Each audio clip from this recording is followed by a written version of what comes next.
Go on, pups. Come on, Bunny. I don't know where he's gone.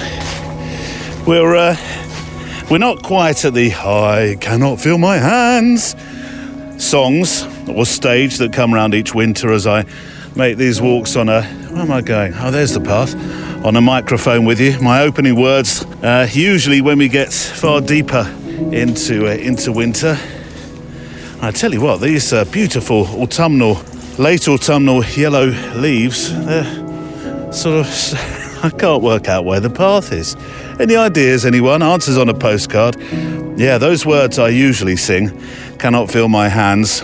They are the opening words as we get deeper into winter, though I'm reminded every year as I sing them that it's far, far, far colder in places like Canada land, usually by Kelly Mitchell, our friend Kelly, who sends me instantly a picture of the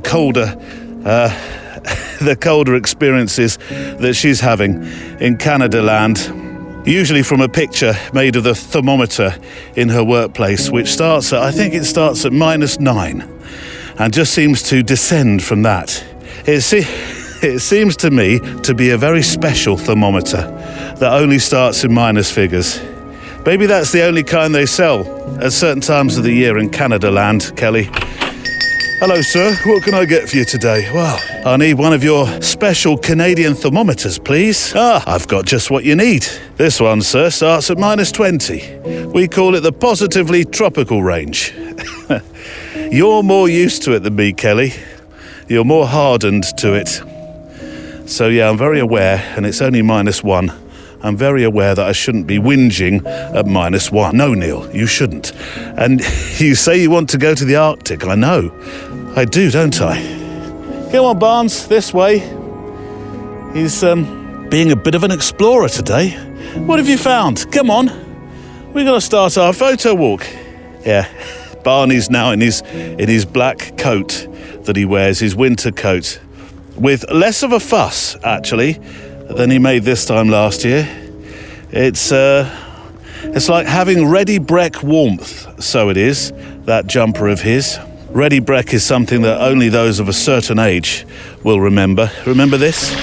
You can't keep your kids at home just because it's cold outside. That's why you should send yours off with plenty of Ready Brek inside them. Look at this, look. Ice on the puddles, Kelly. Come on. But, do you remember Ready Brek? For those that do, who went to school on the porridge-ish that is Ready Brek, the adverts delivered by a voiceover artist who could, very posh. He could voice silence, and you'd still trust him, wouldn't you? Here, Mr. Voiceover, have my PIN number. I trust you. Anyway, today, what's today's show about? It's about books. It's not a new subject to the show, of course, and certainly one you'll hear again and again and again. And I'd like to introduce you to 3 books, actually, that have wonderful or intriguing stories behind them. Joe Madsen, one of our community, he went to a doctor, it's about a decade ago-ish, and he was told he needed to do something about his high cholesterol. So, what does he do? Well, Joe starts to walk with a camera and makes a book called Bloodwork. Then there's James and Karla Murray, who made a book of the characterful bars around New York City, the dive bars, the former speakeasies, and the posh joints too, and all the stories in between. And then there's our friend Valérie Jardin, who's been talking to us for a year, really, about the project's centenarians. It is almost exactly a year. Well, there's some closure now on the work that she's been making, in that this project, about the most extraordinary people, yes, for the age of reverence that they've reached, but equally for the stories that they have to share.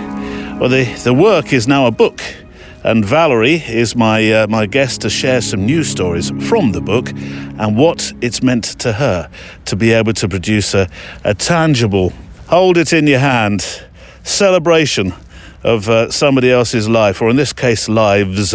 So today, yes, books, and hopefully some inspiration along the path for the book that you may be about to make in 2025. Today on the photo walk. But when it comes to walking, you can immediately feel the difference at the end of a walk or at the end of the week of walking, because your stress level starts to go down. You're much more alert. I found out that it affects my creativity, not just my photography, but my advertising creativity, because I could think clearer. This is like a kind of like a hidden gem, right? That you don't have to break the bank and go and drink when you're near Times Square. Tourists we stood outside trying to get the photo, and tourists do not even look at it. He has all those amazing stories. And yes, he kept, talking about the day his plane was shut down. I said, when they shut down the plane, they were supposed to shut us down as we were parachuting. There's a spot for me in the photographic world, no matter how famous or unfamous or talented or untalented I am. As long as I'm doing something I love and it's not hurting anybody, it's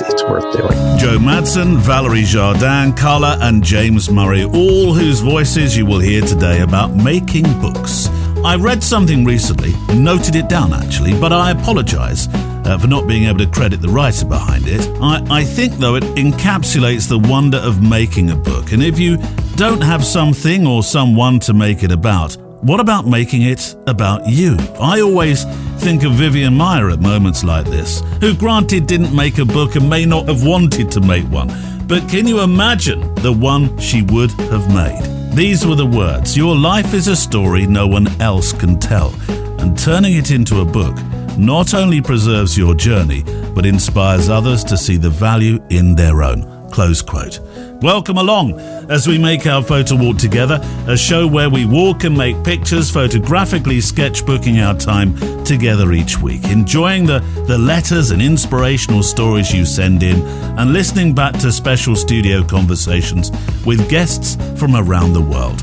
I'll take a peek into that mailbag in a moment for a flavour of today's letters into the show. But before that, I'd like you to know how thankful I am for those who keep me here, walking with a microphone for over 4 years. And yes, you as well, Barney, who's just over my shoulder in the studio here.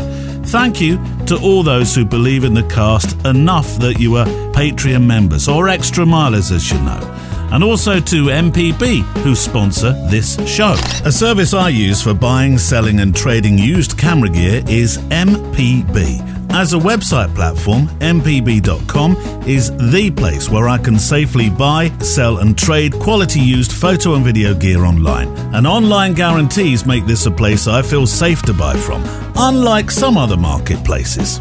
Here's how it works. You go online to mpb.com and search for gear that you'd like to add to your kit bag. Or if you're selling gear you no longer need, click the button at the top of the website that says Start Selling and Trading and just follow the very easy instructions. From there, you print off a packing label, stick it on the box with all your gear in it. It's collected by a courier free of charge from your front door.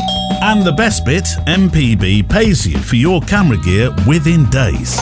And a news flash for November: if you're upgrading your gear this Black Friday, shop used, save year round. So join me and the hundreds of thousands of photographers every year in the US, Europe and the UK who know that MPB is the place to buy, sell, trade and create. Right, on the show today, Cody Shultz is all for changing the phrase imposter syndrome for lack of confidence or self-doubt. Anja Poehlmann introduces us to the concept of the long portrait, which I think IMHO is such a fabulous original way to shoot a portrait. There's the first official mention of the C word. Not the one, Neil, involving a man of mince pie stature with greying whiskers. How dare you? I'm back at the gym, haven't you noticed? But yes, more a sort of New Year question for you, really. We hear from Bob of the Desert about one of his favourite YouTubers. There's more mystery sofa or couch sightings in nature by Marshall Rimann and Chris Pillings. Gert Jan Cole finds a creative life truism that's, well, truly inspirational. And Michael Brennan is finding great comfort in the portrait of a truly great man. That is one beautifully busy mailbag. Oh, and we have a reminder too of November's one-word assignment, of course. Right, shall we walk? Checklist out. Coffee, check. Garibaldi's, check. Walking boots, definitely check. SD cards or a spare roll of film, check. And a pair of gloves so my fingers can work the camera and record button on the microphone. I mean, come on. It's minus 163 out here. Check. Let's walk. Let's make a sketchbook to start the show. A sketchbook picture. Sorry, I'll get told off. It's not a sketchbook, Neil. It's a sketchbook picture. I know. All right, put your letters and my notes down there. I'm not sure if I can make a photograph that really shows the cold. Yes, a bit of white frost will do the job, I suppose. F4, and I'm on my X100V. What do we have? ISO 160. It's a blur sky. It's featureless. It's a kind of it's what I might call a blur composition. I'd have to spend quite some time here, I think, before I was happy with this. Oh, it's a sketchbook picture, Neil. It's just designed to show where you were walking. I know. We'll find something along the path that's a bit more worthy of intrigue. Anyway, you're an important part of this show. Your letters and thoughts, it gives our community a real uniqueness. Together we're finding escapism and peace away from the noise of this world, putting miles under our feet and making a picture or three to remind us of where those footprints were left. If you have a picture or a letter to send in and are gently nudged by anything that you hear today, send them to, please, your stories, your letters, to stories@photowalk.show. Stories@photowalk.show. And if you're sending pictures in to go along with your stories, which I love, then if you can resize them to 2,500 pixels wide, you are an absolute star. If not, don't worry. Send in the full res. I'll do the heavy lifting. And we'll feature your letters soon. Talking of which, let's start with one, shall we? We'll start by taking a little trip down Last Week Lane. Some feedback from our special with Sean Tucker, the show called Imposter Syndrome. Remember, we started with a letter on that show that suggested we change the language being used. So instead of imposter syndrome, we use terms instead like self-doubt, which are kinder, yes, and they sound less, was the suggestion medical? I think it was. Here's one from Cody Shultz. Neil, re your latest episode with Sean Tucker on imposter syndrome. As an English major of sorts, I have long found our use of language fascinating, and so I appreciate the twisting of imposter syndrome away from that poor terminology and towards something more grounded, such as lack of confidence. That idea has been percolating in my mind for a bit, actually, since having listened to the episode. Perhaps it's something I should write about myself. Yes, is my answer to that immediately. Did I need to leave a gap in there? I don't think you did, Neil. Yes, I'd love to hear from you. Anyway, I wanted to share my appreciation for the episode. Best Cody Shultz. And I'll leave a link to Cody's photographic and podcasting work on the show page today. So actually, Cody, you could perhaps send me your thoughts as a sound file. You, as much if not more than anyone else, will be able to understand the power of being able to do that as a sound file. Oh, Cody, my challenge has been set for you. And then another first-time writer, this time Anja Poehlmann. It took me to hear Sean Tucker on your podcast to finally reach out after listening to your show on and off for 4 years. It was so great hearing you both talk about imposter syndrome, self-doubt, and confidence. Funnily enough, while I struggle with all these things, the one section that really stood out to me was about inadequacy. This is a feeling I've been carrying with me all my life, and I absolutely loved hearing both of your thoughts on it. A few years ago, I was working on a personal project that I called Long Portrait. And in my moment of bravery, I messaged Sean and asked him if he would be up for being part of the project. You might be able to imagine my surprise when he said yes, probably a bit like when he offered to come to Brighton for your Fujicast podcast, as you mentioned on the show. I know. And yeah, when he said, can I come along, it was, you're asking me if you could come. Of course you can. Yes, so I know what you feel like. I'm also a huge fan of Sean's work, and just the fact that he agreed to meet me and spend 10 minutes with me while I did my thing without getting anything in return was a very surreal experience. I was feeling inadequate and full of self-doubt, and I've no idea how I actually managed to pull it off. If you'd like to have a look at the end result, by the way, and see what Anja did, what a long portrait is, I will leave a film on the show page today, along with links to Anja's work. Anyway, I just thought I'd share this with you. Thanks for all the interesting chats you're sharing with your listeners. All the best from Anja. Anja, thank you. Now, as I say, yes, on the show page today, I'll leave that film. I'll embed it. And I have to say, I wasn't prepared for what I was about to see at all.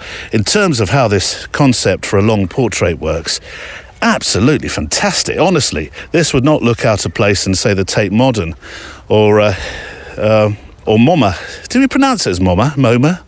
MoMA? Neil, you should know this. I know. It's cold. My brain functions don't work so well. That and my mouth as well. When it's a bit chilly, you wait, Neil, till it's proper chilly temperatures, says Kelly. But yes, this is a cracking idea. It really is. It's a film of Sean for 10 minutes, sitting or standing for a portrait. And he looks direct into camera. And you'll hear a voiceover that he's recorded. It's a life story, I suppose a life story voiceover, really. Thoughts of life.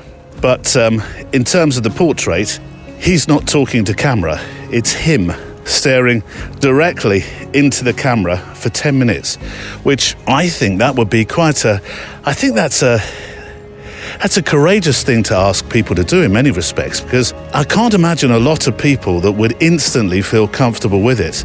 And your skill, which I'm sure you've discovered as you've been doing these, is to help people feel not just comfortable in front of a camera, but comfortable for 10 long, silent minutes. So this was absolutely fantastic. It really is. Please go to the show page, have a look at this work. I found it really an inspirational project. I'll pop it onto the show page today, and thank you, Anja, for it. Come on, pups, this way. Come on, keep moving. It's cold, pups. Don't keep saying it. I know, I'll be in trouble. I'm not without you. I'm not without you. I'm not without you. I'm not without you. I'm not without you. I'm so pleased to hear from Bob of the Desert. It's been a while, Bob. I was about to send out the search party. I thought you'd been gotted by one of those desert critters in deepest Arizona land. I mean, yeah, gotta be on the lookout, haven't you, Bob? For the dust bunny jackalope or for the prickle poggle or whatever you call them. I hope you're wearing elasticated cuffs on your walking pants. That's all I can say. But yeah, nice to hear from you. Glad everything, well, it sounds like it's good in your part of the world. Neil, just saying hi. It's been a while, but I always enjoy the show and I come away inspired. Good to know it, Bob. It's been a long, hot summer here in the desert, but finally the back of summer's been broken. The cool temperatures prevail. Indeed, time to hit the trail and enjoy the magnificence of the Sonoran Desert. I did some research on the Sonoran Desert. It's one of the biologically richest deserts in the world. So it is. But I'm sure you knew that, Bob. We recently moved and now live at the base of the Catalina Mountains, a sky island where the tree line is inverse and higher altitudes are lush and timbered. We fall asleep many nights to the lonesome howl of coyotes in the nature preserve across the street. It's a haunting, yet reassuring sound. I must say, I've been on a backpacking jag of late. A jag? What's a jag? Inspired by your show with Glenn of the Black Crag.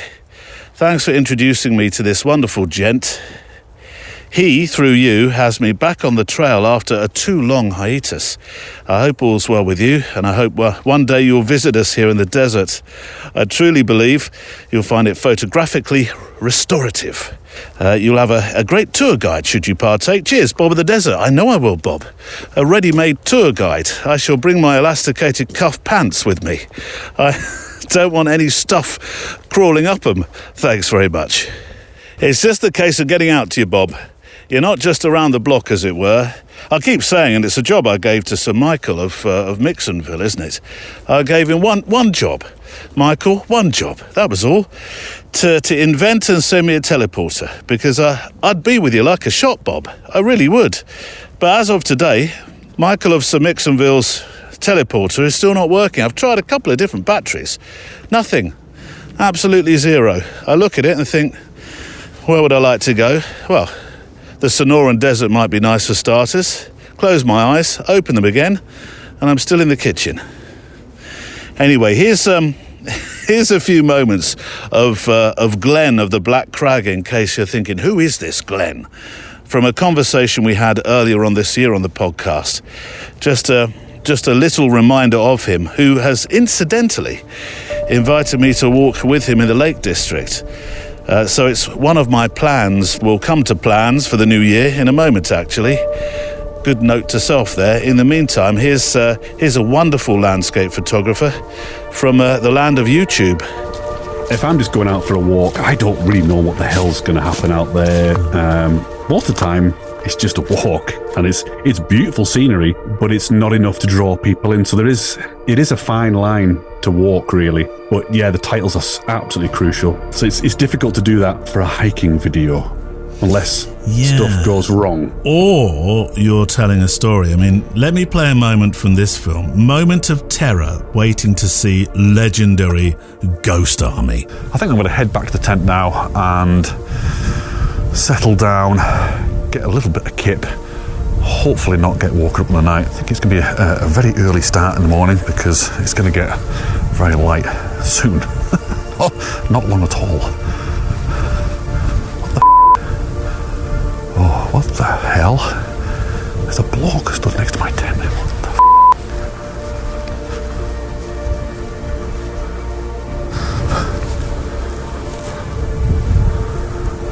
That has absolutely scared the out of me. I'm not kidding you. I was walking down there. I'm telling you right now, there was somebody stood right here. I'm not kidding you, the hairs on my arms are stood up. My skin is crawling. Right there. Right, there's no way I'm staying here tonight. No way. I can't stay here. I'm going to have to pack a tent up and go in the dark. I mean, I've kind of looked in this grass here to see if someone was about, like doing a prank or something. But there's no one in here, and I would have heard them move off. I don't know what to do.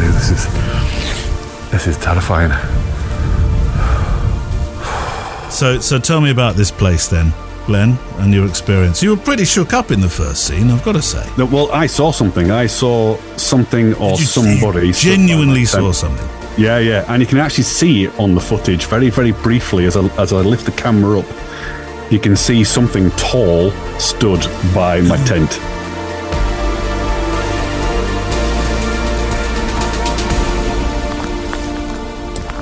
The amazing Glenn of the Black Crag, as he shall now be known. I'll link to his YouTube channel. I'll pop a couple of YouTube films of his up so that you can see them. I'm just approaching on this path. I walked here with Sam at the weekend, and we happened across two wild water swimmers. It was not as cold as today, but still pretty chilly. Sam looked at them. She said to me, "Are they often here?" I said, "Yeah." Yes, all year round, with the exception of a few days, and when there's too much water, they don't like to swim in the river because of, well, you know what. But she was truly very impressed. I always am whenever I meet them. Here it is, just here, the waters. Cool, Neil, that does look cold. Yeah, see, it's a podcast, and you can see it's cold. Oof. You've got to be something very special to do while water swimming. I really do believe it. Come on, pups, this way. Is it too early to mention Christmas? The holidays and the New Year? Oh, I don't know, Neil. I reckon you can sneak this one in now, especially if you're asking for a Christmas or New Year special perchance. Well, funny you should mention that, because yes, it's for the New Year show. I'm looking to hear about your photographic plans for next year. Whether you're thinking of a 365 perhaps, or maybe you've got an adventure plan with a camera. We've got a few on the photo walk going to India. Really looking forward to that. And we have 2 weeks of the Scottish retreat. Still a couple of places remaining on that one, hint, hint, for the second week. And so if you're planning an adventure, perhaps you're intending upon taking a new direction with your photography, such as trying, I don't know, street or landscape. It's a wide open question, really, but I'd like to do a show where we look ahead to the... What? Can I just finish this? Where we look ahead... Is that a no? Well, I'm glad you're...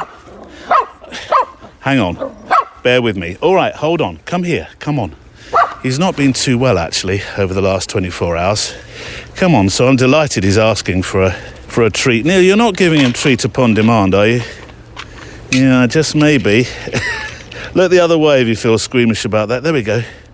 So you didn't even want them. What's the... Here we go. Try one of these. What if I throw it? Here we go. Ready? Ready? He likes them to be thrown. No, not interested. Were you doing one of those moments where I'm not giving you the right amount of attention? I was trying to have a conversation with Sir Neil of IT the other day, and he didn't like the fact I was on the phone to Neil. Come on, you. Where were we? Yes. Perhaps you're having an adventure with your camera next year. Let me know about that. Or starting a new direction. That's where we were.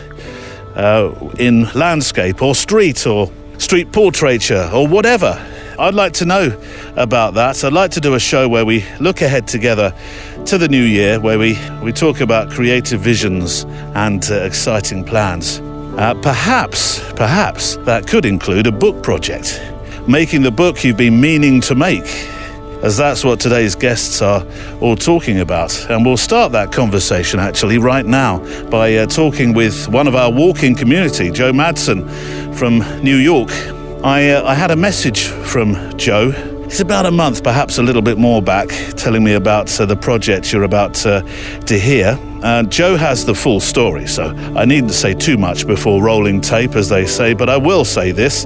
The project is called Bloodwork, and it's a project that's it's kind of about health. It's about walking, that's for sure. It's about photography. Above all, it's a story about showing that the project in the pages of a book that had never been planned, actually, before he visited his doctor one day, just over a decade ago. Here is Joe Madsen, the first of our chats today.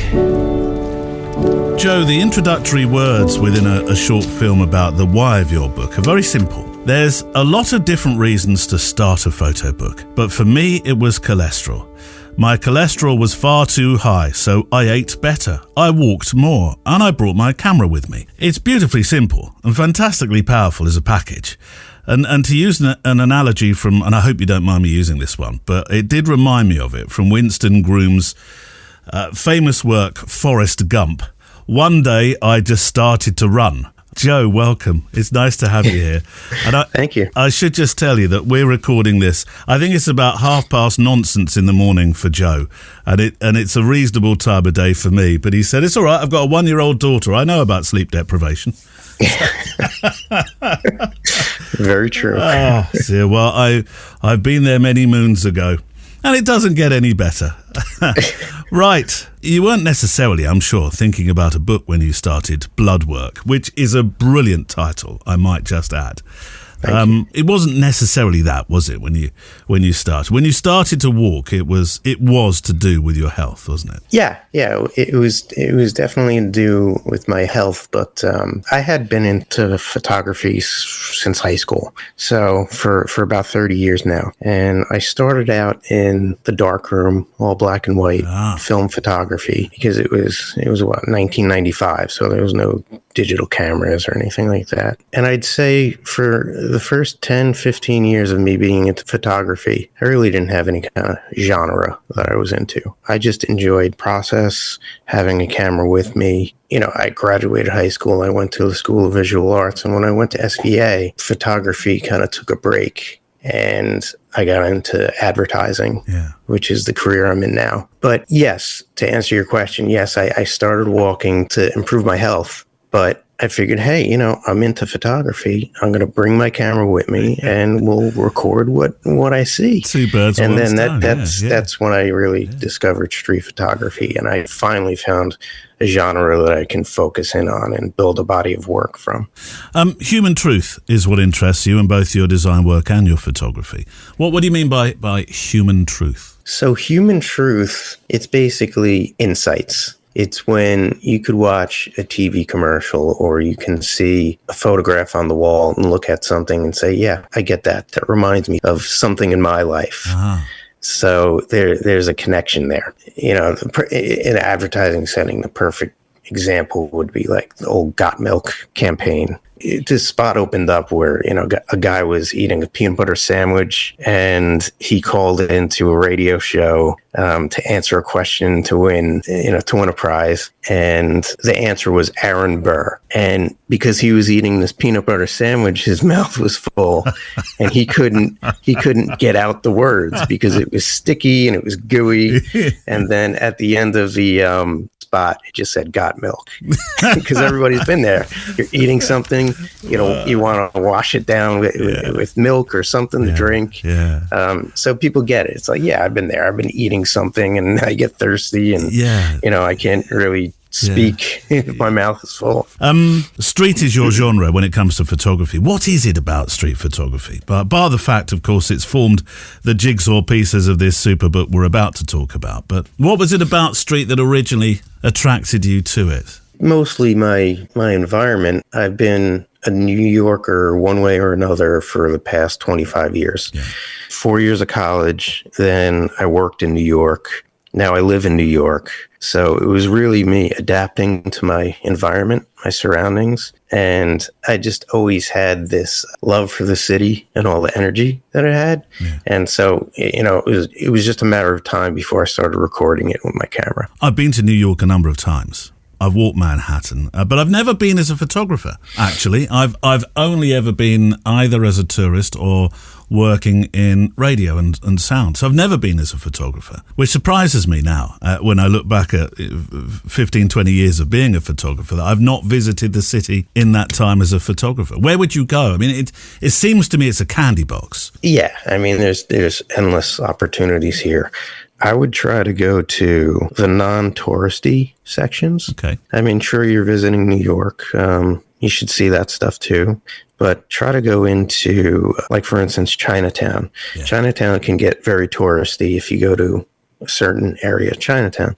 But if you go to the east side of Chinatown to a neighborhood called Two Bridges, it's basically where Chinatown and the Lower East Side meet, and they call it Two Bridges because it's kind of sandwiched between the Manhattan Bridge and the Brooklyn Bridge. That's more where the locals go when they want to shop and they want to get their groceries and spend some time outside. And that's much more of a, you get a flavor of how a local lives in New York. And the streets are really interesting. They could be narrow, but they got tall buildings. They got interesting graffiti. You have a lot of street vendors outside. They're selling their food or selling their goods. So it has a lot of character. It's not corporate. You're not going to see billboards with corporate logos all over the place. There's much more of a local flavor. There's an unpredictability as well, isn't there, to street, which I know can be as frustrating as it can be utterly rewarding. Are you somebody that goes out who's thinking, right, I've got to nail one, or you're as happy coming back saying, didn't work today, but that's okay? As long as I get my steps in. Because like I said, it started off with walking, and it's great because the two things feed off of each other. So if I start to lose motivation for photography, I'm still motivated by the steps. So I'm still going to be out long. Oh, I didn't get my 8,000 or 10,000 steps today. I'm going to keep going. And then you keep going, and then who knows, maybe something pops up that you think is great. So it's a good way of keeping yourself outside with your camera. So yeah, and I wouldn't say it's frustrating for me because, like you said, it's New York is like a candy box. I mean, there's no no shortage of things to photograph. Sure, certain things are going to be much more interesting than others. But I know if I go out like this Saturday and I go out shooting and I don't get anything, next time I go out, there's a good chance I'm going to find something interesting. Yeah. Let's talk about Bloodwork then, this project. The figure I read from your bio, part of your site, 9,800, practically 10,000 steps a day, near enough, reduces the risk of dementia by a huge figure I was reading. I did not know that bit of the 10,000 steps thing. The 10,000 steps thing was in the early days more a marketing figure, wasn't it, from a Japanese pedometer company. It was a complete accident that this 10,000 steps thing became what it was. But now we're proving that it does have mental benefits. It does have physical benefits as well. Yeah, definitely. Yeah, like you said, that was a nice round number. Yeah. So it was good for branding and advertising, and that's why I caught on. But the number is about 1,000 steps less. Yeah. If you really want to benefit your health. But yeah, it's amazing. Like if you're trying to get into shape, and I'm by no means like a physical fitness expert, but if you're trying to get into shape, a lot of people get frustrated when they're not seeing results right away. Yeah. I'm not fitting in those old pair of jeans, or I'm not, visually I don't see any difference.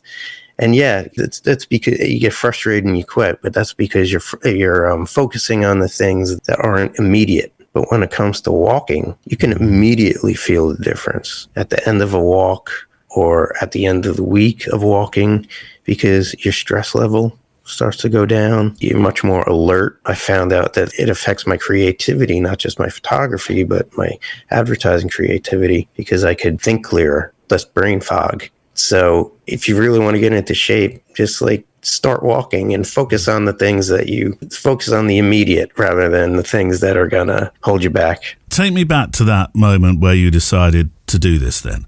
I assume you'd been to the doctors. And he or she had said, Joe, really, we do need to do something about this cholesterol. Yeah, I mean, it was nothing out of the ordinary. It was just routine blood work. I went in, and for a number of years, my cholesterol went up and down and up and down, depending on my weight. And I was never like a really big guy or anything, but it was always a matter of like 10, 15 pounds. That's all it took for it to shoot up. Finally, it started to go up and stay there. And I'm like, all right, I gotta do something about this and be more consistent with physical fitness and health. And then that's when I started walking more, because I was working in New York, and I'm like, look, I don't need to take the subway. I have 2 feet. Yeah. It's going to take me a little bit longer, but I'm going to get some exercise. And like I said, I already had a love for photography, so I threw my camera in the bag and off I went. I assume it's 5,000 roughly steps there, 5,000 steps back, or is that a bit too simplistic? Well, it depends on the day and where I'm walking. So yeah. I'd say at one of the busiest times of this journey in creating the book, I was living in New Jersey, and I was working for an ad agency on 33rd Street in Manhattan. And when you live in New Jersey, commuters take in the PATH train. It's called the PATH train. And the northernmost stop is 33rd Street, right underneath the building where I worked. And the southernmost stop is the World Trade Center, which is the tip of Manhattan. So at the end of the day, rather than walk down the stairs and get on the PATH train and go back to New Jersey, I would walk from 33rd Street all the way down to the tip of Manhattan, just so I could get my steps in, just so I could get some photography in. Yeah. And that's a good about an hour walk, to get down there. It's a good time to make photographs. It's a great time to make photographs, especially, in the fall. I'd say the fall is like my favorite time for street photography, because the light is interesting. It's at a different angle. Earlier in the day, you get golden hues. You don't have to stay out too long to get great ambient light shots with all the shops and lights and signage. It's a good time to shoot. Actually, that's it. While you're mentioning the signage and the golden light, and the book's in black and white, isn't it? Why did you make the decision to show these scenes in black and white? So the scenes in the book, one of the themes that's in the book that often gets overlooked is the commonality between people and cultures.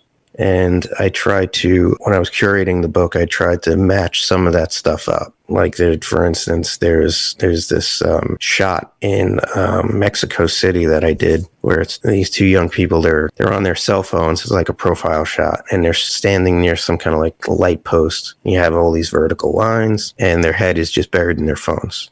And on the right side of the spread is a picture of the U.S. Capitol, Washington, D.C., with these huge, beautiful columns that are on the building, and really small is this guy with a bicycle with his head buried in his phone.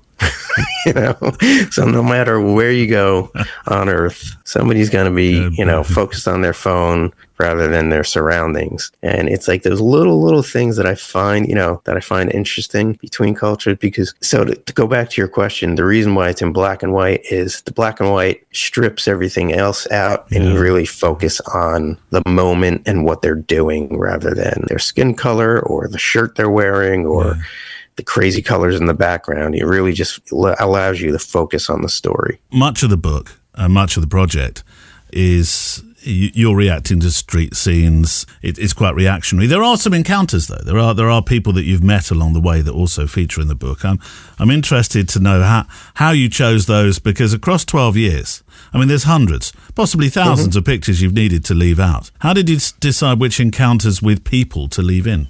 Sometimes it's just what you don't see in a photograph. Like if I meet somebody and I find them interesting and I have a short chat with them, I'm like, man, I really want them to be part of this story, part of this, you know, journey I'm on.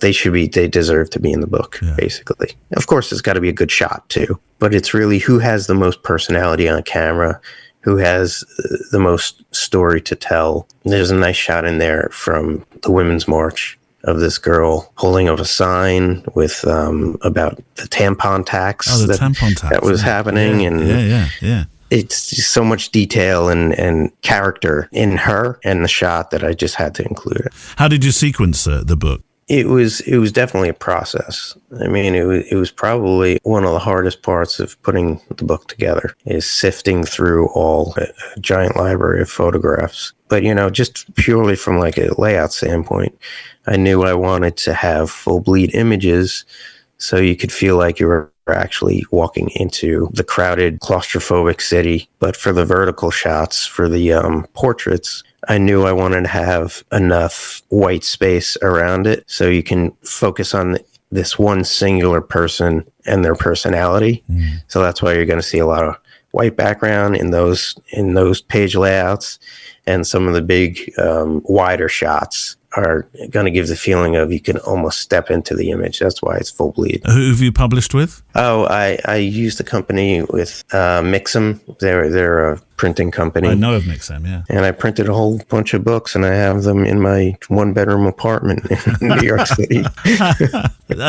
So I know some Mixam products you can send out. It's print on demand, isn't it? This sounds like you've printed up front and you're doing the distribution. Right. A choice for that? Why was your decision to go that route? I wanted complete control over it, and also it's going to be a challenge for me, like an advertising challenge. Like, how many of these books can I sell in X amount of time? So it's really just adding another challenge to the process and keeping me motivated to get out there and talk on podcasts and get on social media and do things, because I want to see this stack of books get smaller and smaller, so I have more space in my one-bedroom estate in New York City. And in terms of what next, you're not stopping walking, obviously, with a camera. Oh, what did you use, by the way? What were you shooting with? It was 12 years of photography, so it was a couple of different cameras. But I primarily shoot with two types of cameras. I have full-frame Canon DSLR cameras. But a lot of the street photography is with my Lumix crop sensor cameras, because they're just so small and light. You don't even know they're in your bag, and they're interchangeable lenses, and you know there's endless creative freedom with those cameras, because they're not going to weigh you down at the end of the day when you have a laptop in your backpack from work and your lunch bag and all that stuff. And what happens now then? More Bloodwork 2. Bloodwork not necessary, cured. I'm trying to think of a follow-up, but you can't stop walking. No. So one of the themes in the book that often goes overlooked is the commonalities between cultures.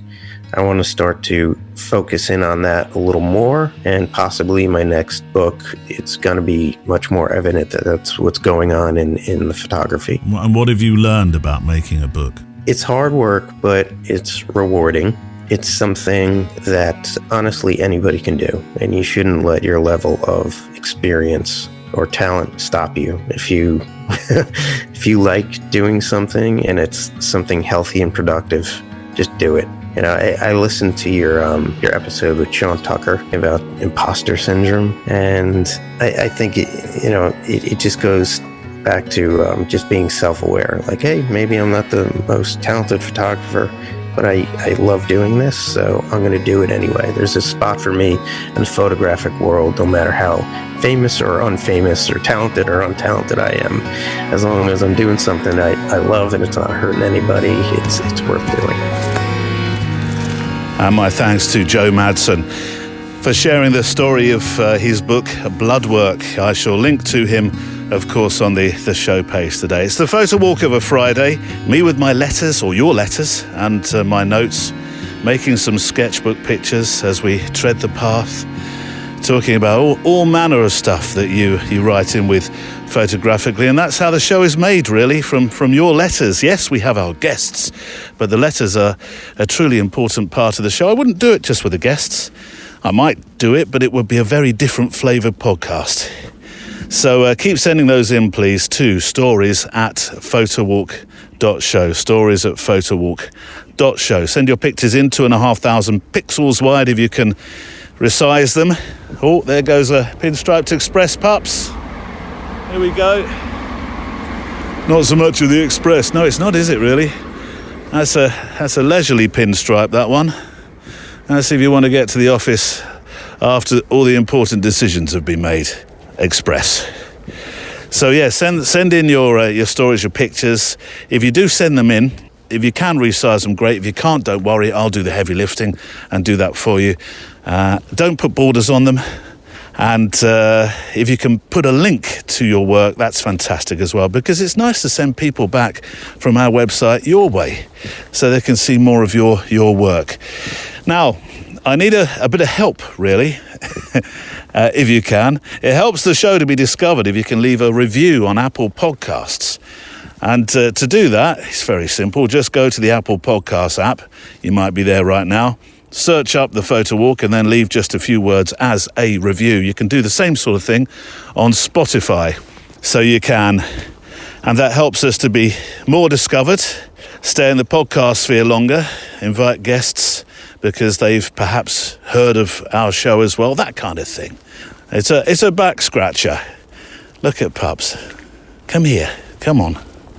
You're not quite right today, are you? What did you eat yesterday? You did go billowing off into the bush yesterday. Did you eat something you weren't supposed to eat? Did you find something in there you weren't supposed to find? Right, a couple of quick fire notes from the mailbag.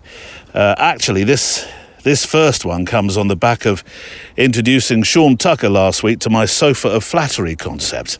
That sofa that I drag behind me each week, that I hide behind when letters containing kind words come in. That British self-derogation that's one of our greatest exports, with a very small G. Anyway, this sofa is my comfort blanket when it comes to kind comments. So if you haven't heard me talk about it before, another one.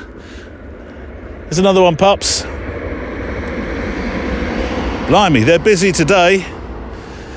Yeah, this is the sofa that I drag along behind me, and if kind words come in of any form of flattery, I very quickly pop myself behind it. And it seems to be capturing your imagination, since I am getting the occasional mail. The occasional mail is flooding in, where you think you found the sofa hanging out in your neck of the woods. This is one, for example, from the States, possibly Oklahoma way. Not quite sure, because Marshal Rimann, you've not told me. I had a few clues, but there's no actual location, so I'm guessing that's where you are-ish. Neil, I've been enjoying your podcast for several years now. Please keep going. I'll do my best. I'll keep going, Marshall, as long as there's folk that like it. I believe I've found near my home the infamous couch that you often hide behind. The people who own it, however, are more likely to be from indigenous peoples of this land, as I'm on grounds once home to the great people of both the Shawnee and Kansas tribes. It does, Marshall, have a look of historic significance, your couch. I think far more than my simple 70s one covered in cheap red velour, or possibly velvet. Not quite sure. It's worn quite a lot. I shall pop your picture, though, on the show page today. Another couch sighting, it seems. And here's one from Chris Pillings, who was mentioning that he, too, has a figurative sofa of flattery, although his is in Queensland, a long, long way from my path. Your sofa, Neil, got me thinking about my own inability to accept flattery. God, I thought this was just a British thing. In fact, after your chat with Sean, it made me realise that receiving criticism for my work is oddly far more comfortable than when somebody says something nice. Blimey, Chris, that should have been a talking point for Sean. So I've started using the same imaginary defence mechanism and embracing my inner POM, if I'm allowed to use that phrase. One thing you do have to be careful about in Rockhampton is putting your hands down the side of the soft cushions on our lounges. I think that's an Australianism, isn't it, for couch? A lounge. You might find an old coin or something, or the TV remote, perhaps. I'm more likely, he says, to find something like 2-month-old smashed avo with 8-legged creatures attached to them as they come out that bite. Yes, I wouldn't be in a hurry to shove my hand down the side of a couch in your part of the world. I'd stuff a mirror down there first. But Chris, you've turned owning a sofa of flattery into an extreme sport, I think. But email your stories and your thoughts to stories@photowalk.show. And Chris, if you do find, I suppose it'll be a funnel web, won't it? Your part of the world. If you do find a funnel web down the lounge there, a lounge is a room in our neck of the woods. A lounge is a chair in yours, isn't it, by the sound of it? If you do find a funnel web down the lounge, down the cushion in the lounge, send me a picture. Get busy with the macro, because we've got that macro edition coming up at some stage. You can lead it with your pictures of smashed avo eating 8-legged creatures.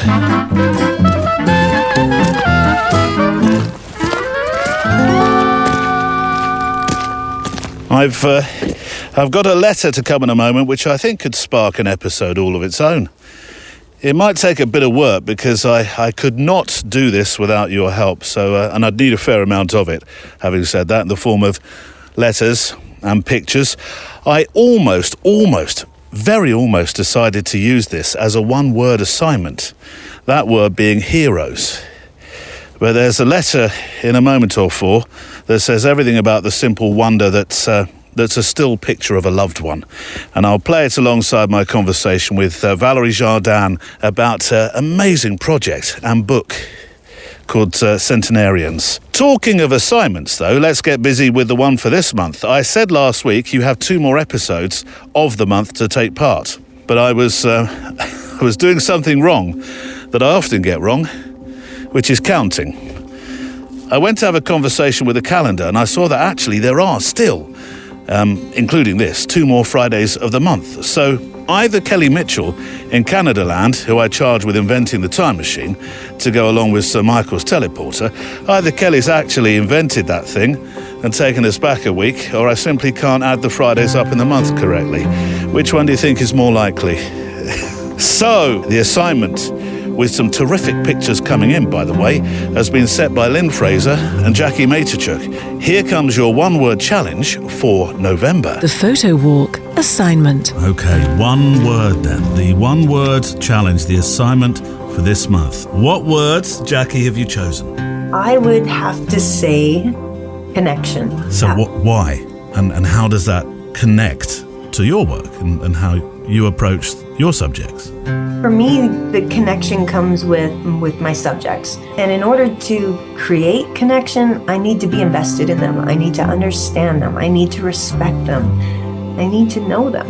I think that would be an assignment I would be excited to see in a visual response is, what has made you feel connected? And that could be connected to them. It could be connected to the moment.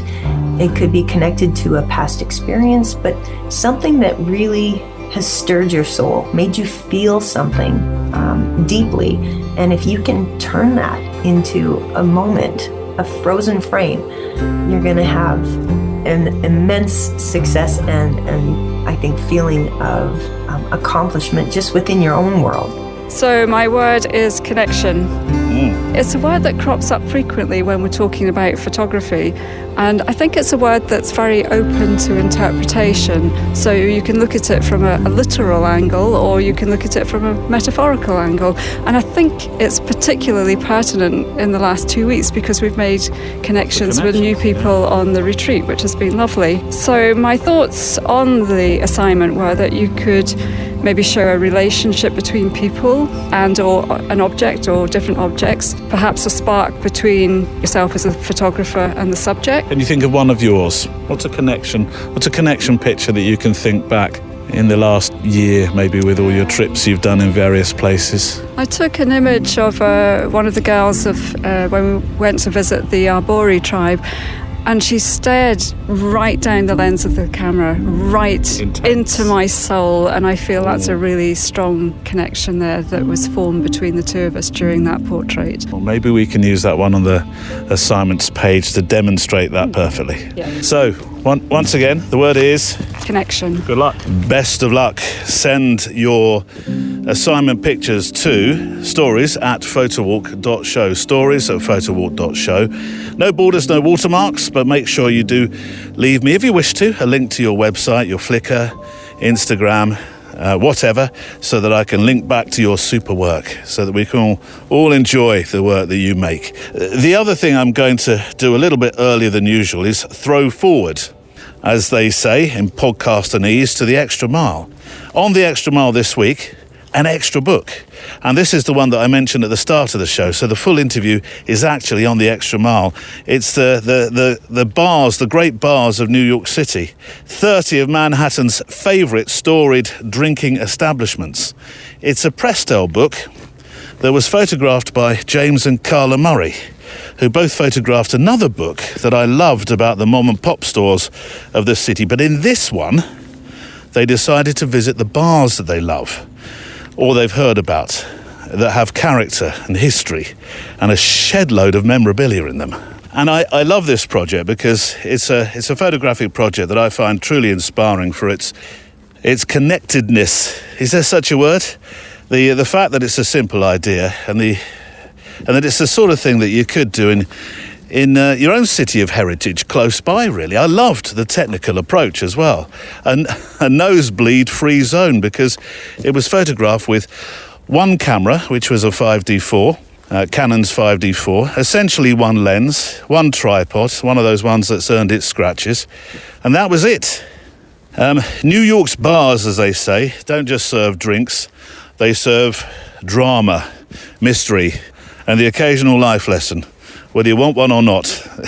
That's what I learned from this book, and I really like the idea of a bar. It's one of the bars featured in the book that serves a hot dog with every single beer. I know my Jack, our eldest, he'd love that. Can we go to that one? Yeah, go on then. Anyways, as they might say in New York, here is a taster of what's to come in that chat in today's Extra Mile. It's a place you can go out and be alone together, all together. Exactly. And our photography started out as purely aesthetically driven because we were shooting the outside of the stores because we were just attracted to their look. Then once we went inside and started talking to the owners and seeing just how unique the interiors were, the project took off in a whole a whole different direction. Right. And plus, speaking to the owners, we found out so much interesting history about the businesses themselves and unique stories about some of the customers. And I mean, things that, really, really surprised us. But for the bars, we felt strongly that we wanted to include the interior because of the 30 bars that we chose for the publication, the ones that we chose, because there's many, many more, we specifically chose ones from different backgrounds. Like some are really historic old bars, some are dive bars, some are more fancy places, some are just neighborhood spots that maybe if you didn't live in the neighborhood, you wouldn't even know they existed. I mean, we knew about all the framed photos and characters on the wall because they're in the front area as well. But in the back are these amazing wood panels and these gorgeous oil paintings depicting scenes of old-time Greenwich Village. And we had never truly seen them. I would say that was one of our memorable shoots. I mean, as far as when you say, what's one of your favorite as far as the photography, would be discovering those and being able to shoot the details of them because they were painted in 1953 by Holden Weatherby, and they're absolutely stunning. And they're showing Greenwich Village when it was still a little farm hamlet. Really a hamlet community. Greenwich Village is unique because it's one of the neighborhoods in New York City where, because of its historic nature and the preservationists who have fought hard to maintain its character, that you can feel like you're stepping back in time when you're walking among its streets. But this bar and this tavern and restaurant really in particular has, even though it's changed ownerships over the years, you feel transported. Setting up the book for printing, it was a very hard balance between, you want it natural light like you're in there, but you don't want it so muddy and dark when it prints that you're like, wow, these are way too dark photos. So the printing was very interesting. Well, do you mind me asking what you shot it on? Right. All these are with our digital SLR. So we started our photography with the so-called, mom and pop storefronts using 35 millimeter film. Yeah. But for the interiors especially, I mean, and this is what we use professionally now, we shoot with a digital SLR.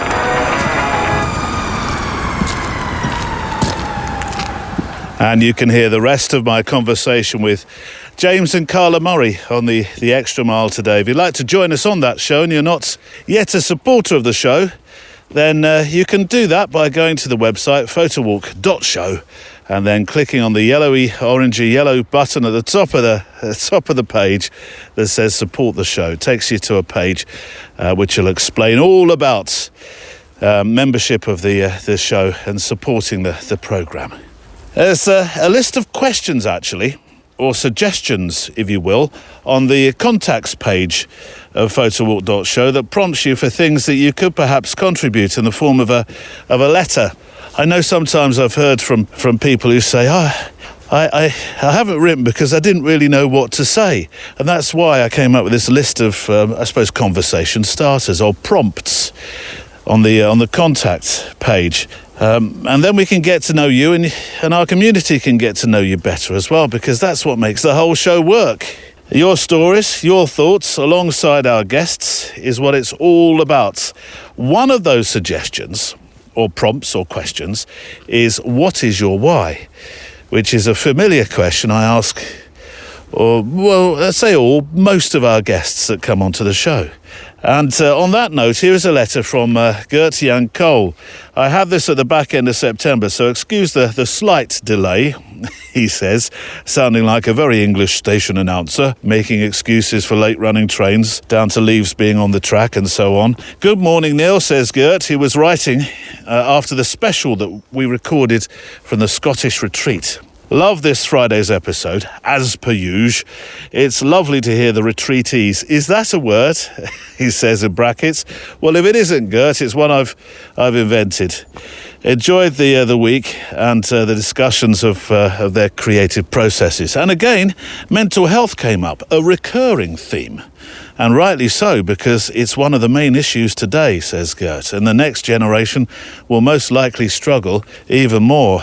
And I have to say, Gert, that my wife would agree with you. I've mentioned this before, in the UK school system with students of a high school age, particularly with those that have been through or are still affected by mental health issues. It's a tough old job. It really is. You have to be a special person to be a teacher. I've always thought that.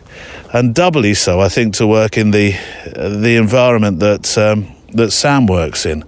And it's made tougher by her colleagues out of department. I'll be careful what I say here, because I haven't said, Sam, could I just mention, because she might say no thanks, they use extraordinary language for describing her department and the people within it. Words that show a total disregard for trying to understand the young, inquiring minds who aren't easy to teach or mentor. Anyway, that's a story for another day, but I certainly share your thoughts about mental health and the next generation, Gert. Anyway, returning to your letter, just a short quote for you to think about by Dr. Edith Egger, who's still alive at 97. I've heard it pronounced Eger and Egger, so I'll do it both ways. To be totally respectful, she's a Holocaust survivor, Auschwitz, Mauthausen and Gunskirchen, who was forced to dance for Mengele the night her mother was murdered in the gas chamber. My God. She was left for dead amongst a number of dead bodies until a soldier rescued her after seeing her hand move. She recovered and became a psychologist, specializing in the treatment of post-traumatic stress disorder. One of the snippets of wisdom she's given us is the opposite of depression is expression. Isn't that wonderful? That could well be a PS to every single one of these episodes that we have at the end of the show. The opposite to depression is expression. I'd say, says Gert, there's a clue in there as to why photography, or any art form for that matter, has such an important role in conquering one's demons. And that is part of my why. Kindest GJ. Well, Gert, thank you so much for your letter. I will leave some links to this extraordinary woman on the show page today. Of that you can be sure. I think there's going to be much to see and read and watch on the show page today.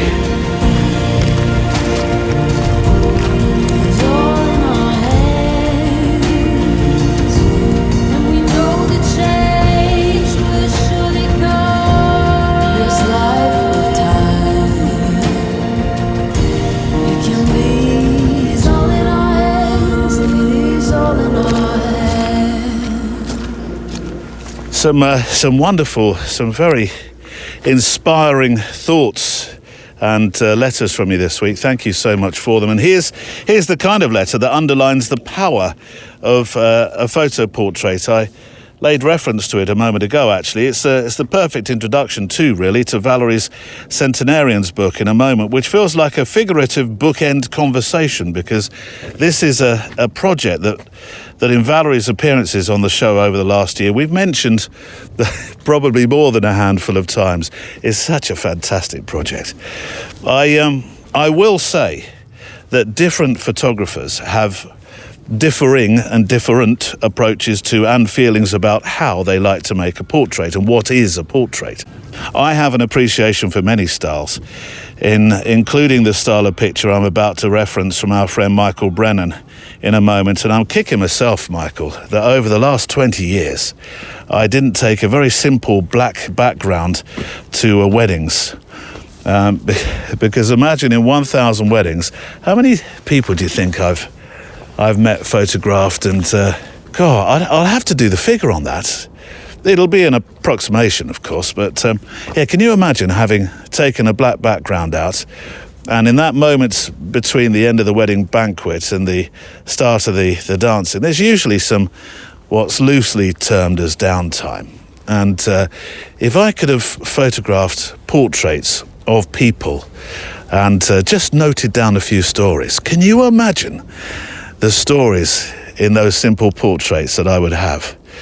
I'd have captured some simple, straight down the barrel, eyes tell the whole story kinds of portraits in that respect. I love Platon's portraits for that reason, actually.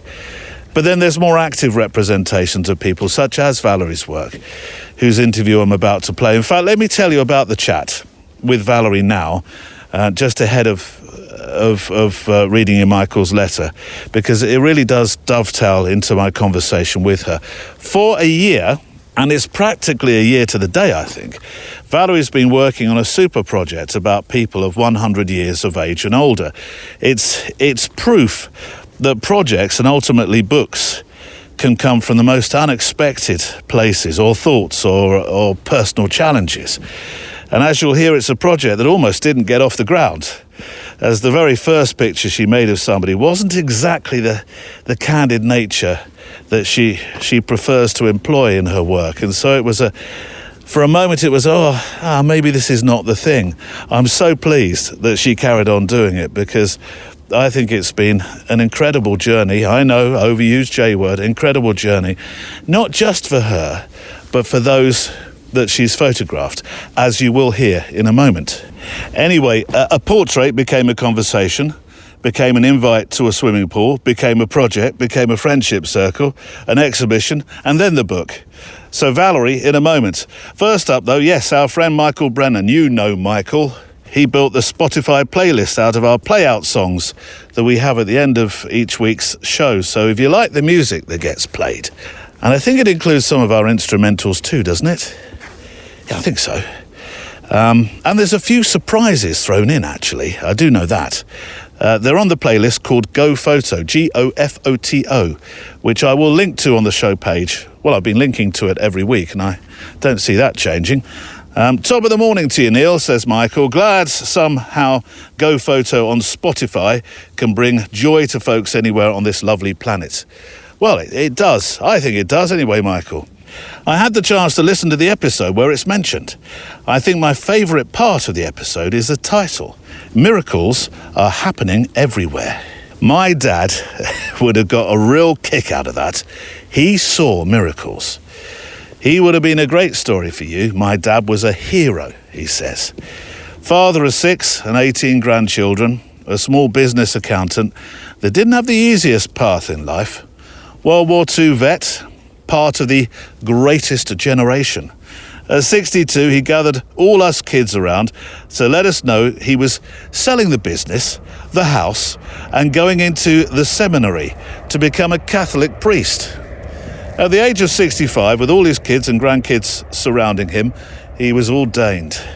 The bishop said at the time, "I've ordained hundreds of men, but I've never ordained a grandfather." And my dad went on to minister until he was 87. He started a prison ministry when he was in his 80s. The last mass and sermon he ever gave was in prison at the age of 87. I'm slowly working on pulling all the stories he told in those sermons into one place. He lived to be 95, and I miss him every day. One of the truly good guys of this world. How did I get so lucky? Michael, what a beautiful sentiment. And those special people that come into our lives, in your case, your wonderful dad, are such exceptional, important life teachers, aren't they? Speaking as an audience of one, and that's where all audiences start, this is a book, honestly, I would buy. It's a life well lived and life well served story, and I'd be very interested in that. So I'm hoping that you might not be thinking of a book just yet, but I'm hoping that is something that you may consider after the inspiration from today's guests. There's a picture that Michael sent to me, actually, a portrait he made that I will feature on the show page today, which is simply titled Pop, Michael's Dad. So Pop didn't live to be 100, although I sense Valérie Jardin would love to have photographed him in his work. I think the prison ministry would have made the most extraordinary photo story to start with. So here's our third book of the week, a project which has come beautifully to life in the form of pages you can turn. Tangible gift, isn't it? A book, it really is. It's that palpable thing that you hold in your hand. Here's Valérie Jardin. Valérie, Centenarians is out. I feel like I should do a little a blast of a celebratory horn for you. It's fantastic. And well, you've been interviewed. The book is out. There was a book signing which some of your subjects came to, I've just heard, so we can talk about them and their stories. First of all, for those that haven't heard about this before, because we're always joined by new audience, explain what the project was, why you started to do it in the first place. So yes, it's actually 1 century, and I started it exactly a year ago, 2023, and I just decided out of the blue to photograph centenarians, so people who are 100 years old or older. And I had never even met one before, so I didn't know what I was getting into. And they're not so easy to find. You'd think they must have a club or something locally, you could find them. Right. But no, they don't know each other. The first woman I photographed, she was all dolled up, and I met her at her apartment. She was independent living and just ready for a photo shoot. I'm like, oh gosh, that is just so not me. It's so not my, I'm a street photographer. I'm a documentary photographer. I don't like photographing people sitting in a chair by the window. So I thought, well, maybe that's going to be the first and the last. And so as she's sitting by the window light, I use the same camera I use for street photography. Yeah. I don't use lights. It's all natural ambient light. So it was daylight. So she sat by the window, and I took a few lovely portraits of her in black and white. And then as we're talking, she said, "Oh, I swim every day." And I said, "Oh, you do? When is your next swimming session?" "Tomorrow.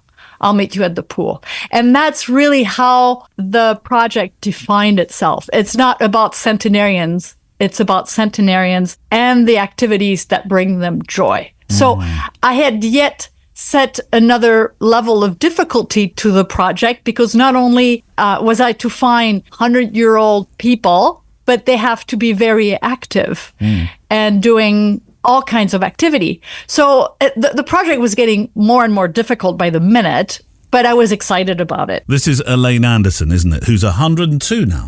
102. She's actually 103 now, because that was a year ago. Oh, right. She swims every day. So the next day I met her at the pool. She has a pool in her building, and I photographed. I mean, like I do my street photography. She didn't pose for me. I followed her along, and that was it. So then after the family loved the picture, she actually used some of those swimming pool pictures as her Christmas card last year. Oh, nice. She sent me one, which was so fun. Yeah. And so that was the project. And then it took a while to find the second one and the third one. And in 6 months, I had photographed 20. I want to rewind just a little bit, because I'm fascinated by it. I don't think I've asked you, even though we've talked about this 2 or 3 times now. What was it? I don't think we really have not put our finger on it. What it was that made you think, I need to go and photograph centenarians? Yeah, I think there's been a lot of talk about blue zones and people living to 100. There's been more and more hype about it, because there are more and more of them. But again, I had never met one. At first, I thought I would do 90 years old and up. And then I realized, well, that's too easy. And I don't like easy. And so I figured, well, let's just step it up, do 100. And then by doing research, I found that in Minnesota alone, there are 1,500 of them. Wow. So I said, well, they can't be that hard to find, right? You make it sound like an animal sort of hunt or something. It can't be that hard to find. An endangered species. An endangered. No, don't say that. But you do. It's like, we're going to go and find some 100-year-olds. Come on, let's go. Get the party together. Well, that's the part that's fun. When you do a project, the research part is always fun. But I didn't realize it was going to be that much research for a 20-minute photo shoot, because I don't spend a lot of time with them. I'm very respectful of their energy level. Sometimes they have so much energy. They want me to stay for hours because they have so much to talk about, and they're so excited to have somebody. They meet someone new, and they're kind of in the spotlight. The attention they get, they all enjoyed it so much. And I visited some of them a few more times. But the research part and getting the approval of the gatekeepers, either the children or the grandchildren, it wasn't always easy. What was the reason for that? Why would they say no? I don't understand. I think it's just like, oh no, they shouldn't be bothered. Okay. I think it's all good intentions. Like they want to protect them. Yeah. But I even said, I'll wear a mask. I always actually came because I'm thinking, okay, this person is 105, 108. It's winter. I always came in with a mask and then say, oh, take that awful thing off. I've lived this long. I'm certainly not going to talk with someone with a mask. Right. So all those people can make their own decisions. Gordon Kirk, I keep coming back to his story. It's one of my favorites in the series. He wanted to join the paratroopers during World War II, but due to segregation in the US Army, he was denied. Instead, he was assigned to a trucking company under the command of General George Patton. He landed at Omaha Beach 6 days after D-Day and remained in Europe for the duration of the war. This man has some incredible stories. What was interesting with this, though, it looked to me in the pictures as if somebody else was, for all intents and purposes, interviewing him and you were photographing around the edges. Yes, because his favorite activity is to talk and tell his story. Yeah. Well, it's not an easy thing to convey in a still photograph, somebody talking, right? So his good friend Grant, who was my contact, offered to meet with me that day at Gordon's house. And then he engaged in this favorite conversation, June 1944, and everything that follows all the way to he went all over Europe from that day on, but he landed 6 days after June 6th. And he could recall so many little town names, which I know because, I was born and raised in Normandy. Omaha Beach is pretty much my backyard. So all those little towns that he traveled through, he could remember the names. And he said, tell me, how far is Saint-Lô from Omaha Beach? I can't recall. How long of a drive is it? And I'm like, this is incredible. This happened 80 years ago. So I was engaged with him, but as I was photographing, I captured moments where he was turned to his friend Grant, who was purposely sitting by the large window so that when Gordon would talk with Grant, he would be he would be facing the light or side light. Yeah. And so then I would have that really nice natural light. He has a walker. So I had asked him, do you mind if we move to the front room so we have a little bit better light? And then he started talking, completely forgot I was there. And so I wanted to photograph him really engaged. And when people talk, like me, they talk with their hands and there is movement then in the hands, which is so cool. I love it when you have that motion and shooting with a wide lens when the hands are really in the foreground, you have this sense of an energy intimacy. Obviously with people of this age, Les Schrenk is another one I come to, and he's actually very close within your portfolio. That story is very, very close to the last. Can I just read these words? Lester has a spring in his step. I had the pleasure of meeting him twice. Full of life, with a passion for swimming, walking, gardening, cycling, woodworking. He served as a ball turret gunner for the 92nd during World War II. His plane was shot down over Germany in Feb 44. He was liberated from the prisoner of war camp in May 45. Just a few years ago, he met the German pilot who shot him down, and they became friends. This is a privileged project. What extraordinary stories. What amazing people. Yeah, Les, he has all those amazing stories. And yes, he kept, talking about the day his plane was shut down. I said, when they shut down the plane, they were supposed to shut us down as we were parachuting down, but he didn't. No. So this guy literally saved my life, and he didn't follow orders. Basically, he should have shot us down, and so he found him. It was way after he retired because I saw the footage of their reunion in Germany, and we see them hugging and sharing stories, and so it's just and Les keeps telling me, well, he saved my life. Yeah. And he's got a point. He did because technically he should have been shut down after he jumped off the plane. Goodness. How many of the centenarians are there? How many did you eventually photograph, and how many made it to the book? So 20 made it to the book, and I have now photographed 21 because I'm continuing the series. And a couple of weeks ago, while in Paris, I met an extraordinary woman called Franciane, and she's a countess. Oh. And I met her in her little chateau, which is inside a city block on the island in Paris, literally a block from Notre Dame. Oh, That's is where this she lived all this her is life. the island in the middle of the Seine as you go? Yes, Yeah, yes. I know it. I was there a couple of weeks ago.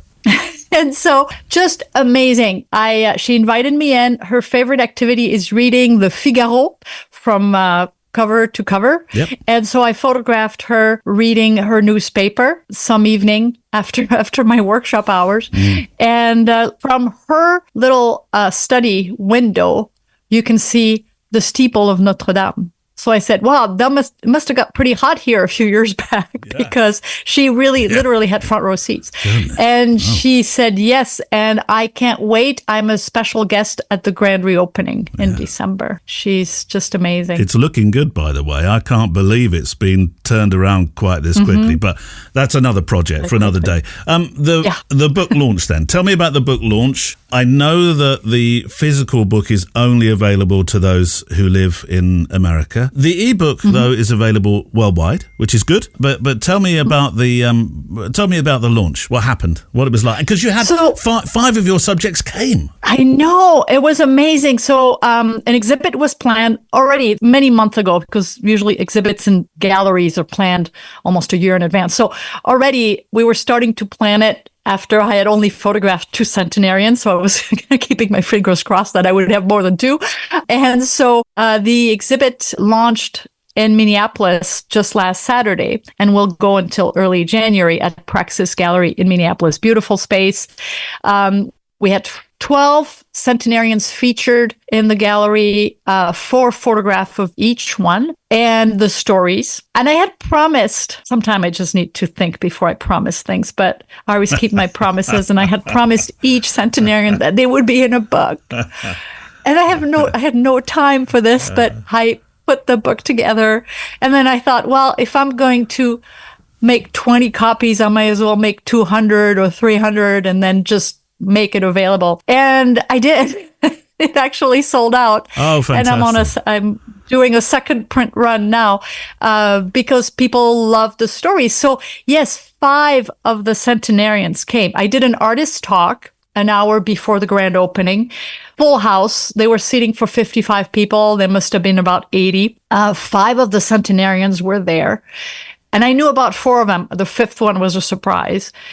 And then people started buying the book. And then they were asking the centenarians to actually sign their own chapter in the book where they were featured. Wonderful. And they were so happy. Yeah. The families are still emailing me, and that was just not even a week ago, are emailing me and said they were so alive and so happy. And they felt, they were definitely the star of the show. So many pictures were taken and people hugging and them talking together. Lois, who was a code breaker in Washington, D.C. during World War II, engaged in a conversation with Gordon, who landed at Omaha Beach, in June 44. And I overheard them talk. Oh, so you were one of those code girls in Washington, D.C. And I was under General Patton command. I was a truck driver. And I overheard conversations. Those people who live in the same city and had never met. So I had 5 of them. I think, why don't we start a club? Maybe it'll make my job easier from now on to find you guys. And they laughed and they enjoyed themselves so much. And they were posing in front of the pictures of them on the wall and giggling and having such a good time. It just warmed my heart. Just for that moment of seeing them, they were like superstars. It was like a Hollywood thing, all that was missing was the red carpet, and they were being photographed and people were talking to them. It was so worth it. So worth all the effort that went into it. This is a very human story, isn't it? And this is why the idea, the book, the exhibition, it's all come together beautifully. And I think it's a wonderful demonstration of how human stories really reach out to people. And that's one of the joys of being a photographer, particularly when you're telling stories. What have you learned about this? Apart from the fact you've got to carry on now, make another book. But what have you learned? But there's always lessons. Even for somebody like you who's been photographing for a long, long time now, street photography, what have you learned? What's been important about this project for you personally? Well, that first of all, we can use our skills to really tell stories, and they don't have to be They don't always have to be sad. I mean, we're a bit like photojournalists as street photographer, but there's so many wonderful stories to be told. They don't have to go very far. I mean, I photographed a few in France, but most of them were within an hour or two from where I live. And how a project that you do can change somebody's life. From just this project, one of them is writing a book now. She's 104. She's writing her own story. And she said, "You inspired me. I saw those nice pictures of me and I thought, I could use those in a book." And so she's writing her own book. So just making people feel good, using your skills as a visual storyteller to really do a project, but find a way that you're going to do it that feeds your creative soul. There is no way I could have done this just photographing them sitting in a chair, as a portrait. That would have bored me right away. I would have never carried on. With all the energy that was required to find them, to visit them, to schedule, at a time that would be good, when they would do their favorite activity and so forth. I had to do it in a way that was me. And so really be true to yourself. And so those photographs are really, they're done in a candid way because obviously they know they're being photographed, but I did it as I would a stranger on the street. And so you capture those moments, and the families they didn't have those pictures. The picture they have of their 100-year-old relative are the picture of them blowing their 100-year-old birthday cake. That's it. And those are not the pictures that will stick. The pictures that will stick are the pictures of the great-grandpa who is licking his finger as he's turning the page of the newspaper, or grandma, taking her robe off and jumping into the pool. And those are the pictures that really matter. So just so many people just were touched by this, and directly or not directly, but even the people who looked at the book or came to the exhibit felt really uplifted by it. So that made me feel good. Obviously, it was just came from the heart. There was no, the prints were not for sale, obviously. It was just a feel-good moment. And I think we need that more than ever. And so there. It was a good moment for 3 hours on Saturday night. Nobody thought about politics, and it was kind of refreshing. Amen to that. And my thanks to Valérie Jardin for being my final guest on the show, and all our guests who featured along the way today, and of course those who've written letters in and shared thoughts, inspirational thoughts and stories about themselves, and those who they've photographed or met along their paths in life. I'll leave links to all the books that I've talked about in today's show. Appreciative that some are e-book for some regions. Above all, though, I do hope it's inspired you to think about the book in your work, or the book in your life, the book in your work, the book in your life, or the work that you've made. One of those. Another pinstripe just going by. Ooh, it's a silent one almost, pups. I'll be on one today, actually. Yes. If you are listening to this on the day of release, I'm off to the smoke, off to Londinium, to the capital to attend it's a memorial lunch, actually, for a former colleague. I'm taking my camera. I think perhaps as much as anything to hide behind. Reference my conversation with Sean last week about entering a room and making introductory small talk, which is a whole new conversation for another time. But I'll be taking it. Maybe I'll make a couple of portraits. That's my hope, anyway. I'm taking the X100V. I had intended upon taking something like a fancy Leica, or it seemed the sort of occasion that needed something like that. But then I thought, no, the fancy camera in my life is the X100V. That's all I need. And so that's what I'm taking to the lunch today. Oh, Pups, he's eating grass again. Come on, Pups. Hey, let's get. I tell you what, you might perk up when we get to the coffee shop. Bacon sarnie, think so. Anyway, that's it for today. And if you can't wait until next Friday for the next show, or would like to walk a little bit further, that's the better way of expressing it, then the Extra Mile number 115 is waiting for you. James and Karla Murray talk about their pictures of the bars, the great bars of New York City, more inspiration for your own book projects. The first 5 minutes of the show is available for free, so click the link on the website for the extra mile, and a mention too for our InVision Zoom show, which happens on the first Tuesday of each month. Note to self, I must put that date in. God, hasn't this month gone, just gone fast? Fast. It really has. Is this another chance to mention Christmas, Neil? No, once a show's enough at the moment. Come on, pups, this way. Our PS to the show is to come, but before that, we need a play-out song just to make some final frames to. I'll think about what's been said today, and I hope you'll forgive me choosing one that I have featured before, but the words are really very apt in places, and it's certainly a good song to remind me why books that we've made or are thinking of making or are yet to make have such potent purpose. It's from Jessie Reed, this one is. It's called Time Goes By. And our PS is to come next. Hanging around after last orders, still so far from home. It's like we're burning into embers, as the fire burns a cold world.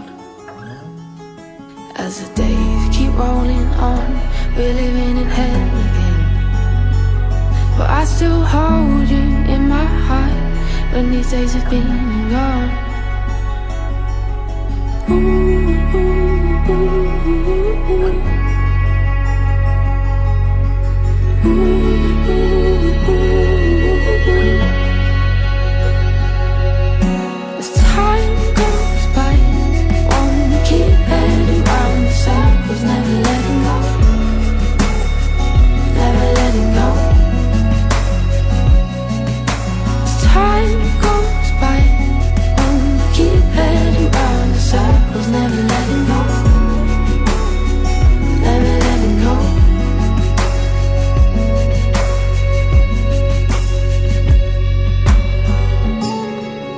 Weight of the world on your shoulders, always ending up the same. Crescent moons have all gone home. We're all fired up, we're tangled up, we're enmeshed to the point and messed up. As the days keep rolling on, we're living in hell again. I still hold you in my arms when these days have been and gone. Ooh, ooh, ooh, ooh, ooh. Ooh, ooh, ooh, ooh, ooh.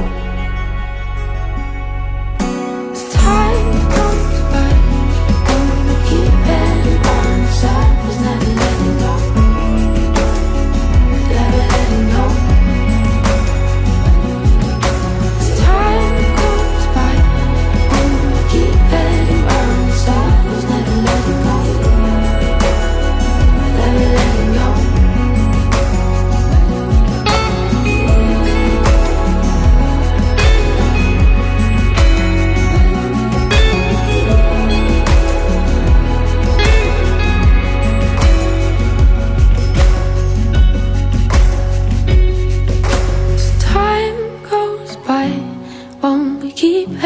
Round in circles, never letting go,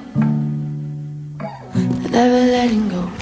That's Jessie Reed and Time Goes By. Let me make a sketchbook picture of where I've been walking. It's not so featureless, the sky now. It's there's a few breaks in that cloud formation. Here we go. F4, shutter speed 5. Oh, hang on. Hold on. Don't peak too early. 420 shutter speed, F4, 160 ISO. There we go. Back along the track, that picture. Right. Pick your letters up. Just a few closing thoughts before the PS. My sincere thanks to you if you are or you're about to become an extra miler. We'll keep building this community of kindness in the photographic and walking world together. My thanks to Neil Ford, who looks after IT, Andrea Gilpin, who's across Instagram, and Kelly Mitchell, who looks after our Facebook members. Right, a postscript for the show. Quoting somebody I've not quoted before, Louis Baltz. Louis Duke Baltz, and I shall leave some links and films on the show page today, was an American visual artist, photographer, and educator. He was an important figure in the new topographics movement of the late 1970s, so he was. His best-known work was monochrome photography of suburban landscapes and industrial parks, which highlighted his commentary of void within the American dream. So yes, today's PS is this. It is, of course, about the photo book. The photo book, said Lewis, occupies that deep area between the novel and the film.